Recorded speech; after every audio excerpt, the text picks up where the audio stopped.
Online തട്ടിപ്പിലൂടെയുള്ള പണം crypto കറൻസിയാക്കി വിദേശത്തെത്തിക്കുന്നതിന് പിന്നിൽ വൻ റാക്കറ്റ് എന്ന് പോലീസ്.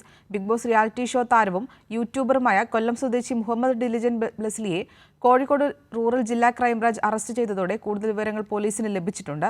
ഇതിന്റെ അടിസ്ഥാനത്തിലാണ് ക്രൈംബ്രാഞ്ച് അന്വേഷണം സംസ്ഥാനത്തിന്റെ വിവിധ ഭാഗങ്ങളിലേക്ക് വ്യാപിപ്പിച്ചത്. കോഴിക്കോട് റൂറൽ ജില്ലാ ക്രൈംബ്രാഞ്ച് ഡിവൈഎസ്പി വി ബെന്നിയുടെ നേതൃത്വത്തിലുള്ള അന്വേഷണ സംഘത്തിൽ സംസ്ഥാനത്തൊട്ടുക്കുമുള്ള 35ഓളം പോലീസ് ഉദ്യോഗസ്ഥരാണുള്ളത്. കേസിൽ 20ഓളം പ്രതികൾ ഉൾപ്പെട്ടിട്ടുണ്ട്.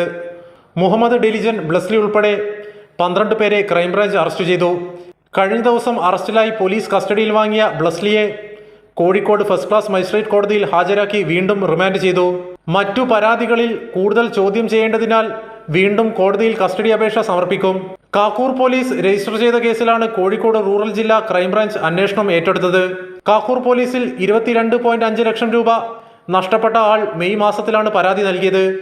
കേസിൽ വൻ റാക്കറ്റ് ഉൾപ്പെട്ടതായി വിവരം ലഭിച്ചതോടെ ജില്ലാ പോലീസ് മേധാവി ക്രൈംബ്രാഞ്ചിന് അന്വേഷണം കൈമാറുകയായിരുന്നു. പ്രതികളിൽ കൂടുതൽ പേരും താമരശ്ശേരി, കൊടുവള്ളി പ്രദേശത്തുള്ളവരാണ്. കൈരളി ന്യൂസ്, കോഴിക്കോട്.